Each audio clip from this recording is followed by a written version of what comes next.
So Roy, firstly, why? Why write the book? Why not? What was your motivation though? Well, I wasn't working at the time. Wasn't doing much. Obviously got the offer, chance to work with Roddy Doyle. I met Roddy in Dublin. I said I didn't really have too much to say, and he said he thought it'd be interesting. So I thought, work with Roddy, why not? And it's really enjoyable. You mentioned your press conference. A pack of lies have been told. Ex-teammates coming up with nonsense. What and who did you mean by that? Oh, a few. I'm not going to go into names, but I just felt over the years, going back to the United situation, again, a lot of nonsense, as I said, a lot of lies. So I thought, listen, I need to defend myself here a little bit, and hopefully I've done that in the book. But also to reflect on, it's the good stuff that went down in my career. Obviously, people will remember the disappointments, of course, with the World Cup and obviously the way I left United. But some great days and hopefully some good stories there.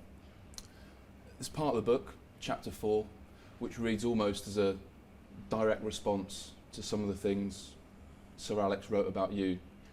Was that the intention? Well, a chance to defend myself, yeah.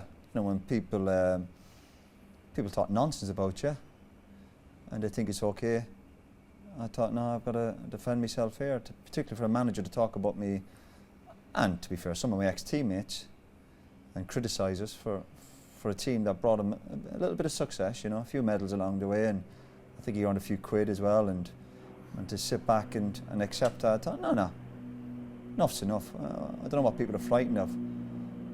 So I thought, yeah, I'll have a go back. What lies did he tell? Plenty of nonsense.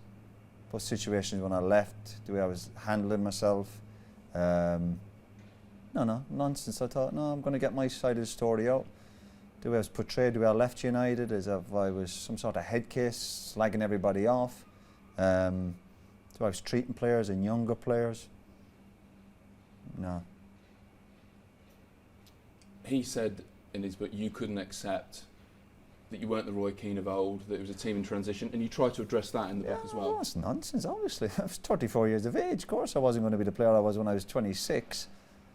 But thinking I didn't know my boundaries, and I thought I was like, I think he might have said, I don't know if I'm right or not. I was trying to manage the dressing room or run the dressing room. Yeah, dead right I was.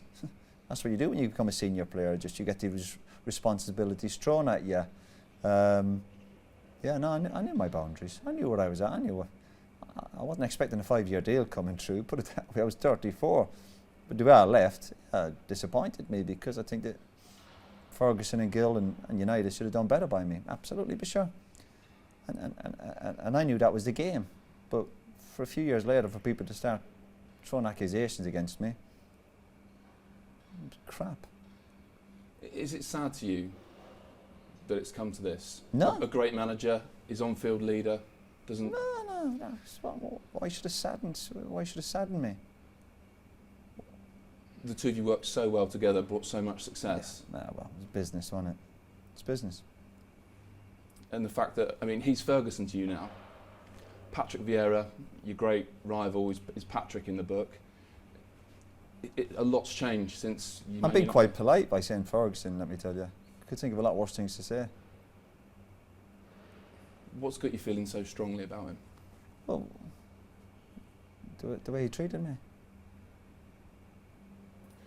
You addressed the Rock of Gibraltar issue. What do you mean I addressed it? We had a conversation about it, yeah. You say to him, you say in the book, that you passed on some advice to him. Not advice, I passed on information to him. What has been the implications of that saga for Manchester United?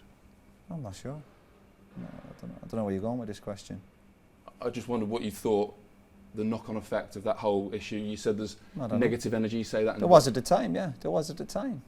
And I spoke to the manager. I didn't go and see him about that. I was in there talking about something else. I just said, listen, by the way, I don't think you're going to win this one, I've been told.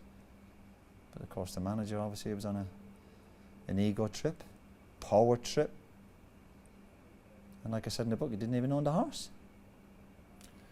The MUTV League, Why do you think? How do you think that got out? Propaganda from United, absolutely, trying to paint a picture. An interview I had to do with the club. Obviously, I know how these things work anyway. I've seen other clubs doing it. It's all upbeat. We're this and that. We're great. I had to do the game 4-1. What did they want me to say?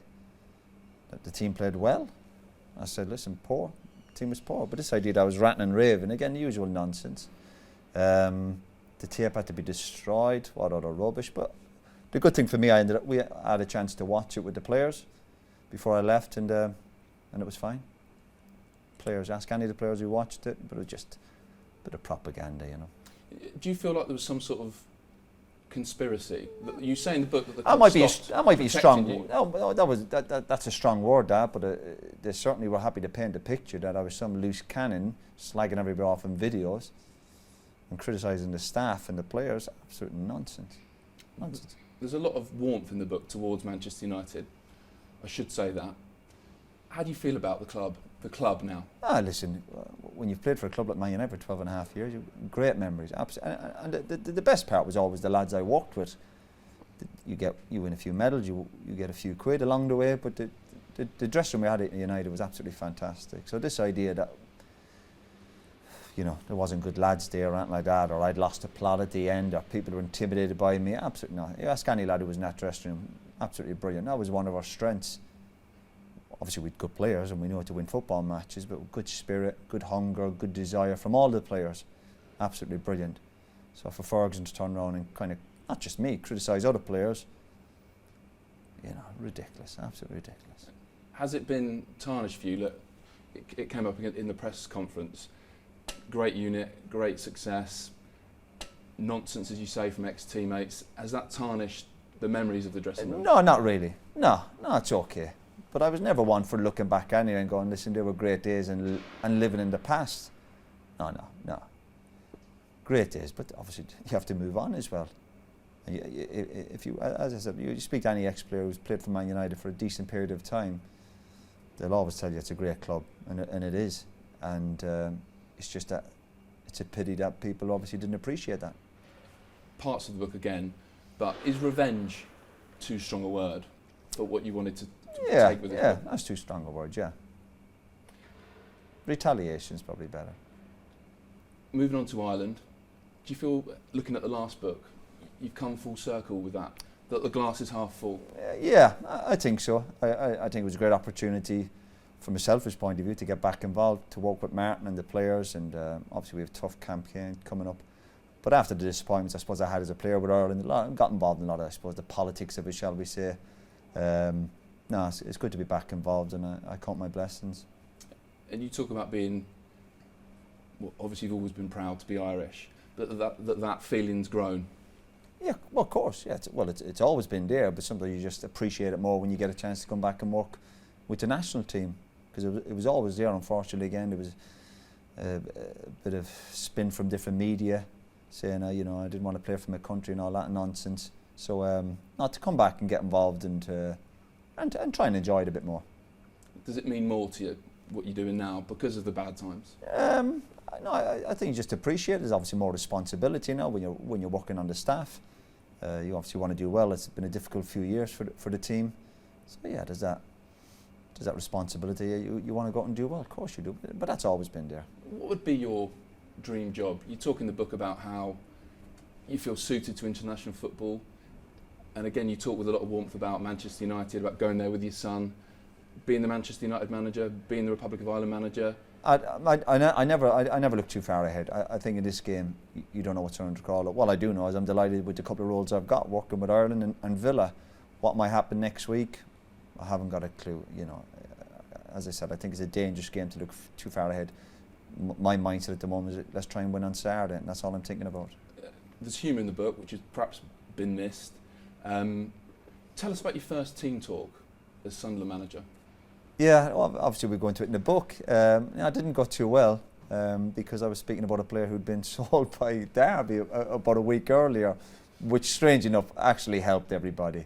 It just helped everyone relax, because I'd spoke to groups of players before as a captain, but not as a manager. Unfortunately, it didn't really affect the players. It goes to show how important team talks are, because I don't think anybody was listening anyway, and we managed to win the game 2-1. So Yeah. Again, good memories of Sunderland, really good club, and again, pity that ended the way it did in terms of me falling out with the, not having a big disagreement with the owner. But yeah, good days of Sunderland, really good club. Would you want to be a manager again someday, or are you enjoying the coaching? I will be. Yeah, I'll go back into managing, definitely. Yeah. One last question. Sir Alex Ferguson's here tonight. Well, here at the stadium. In Dublin. All right. Do you think that's a coincidence? I haven't got a clue. You're asking me for.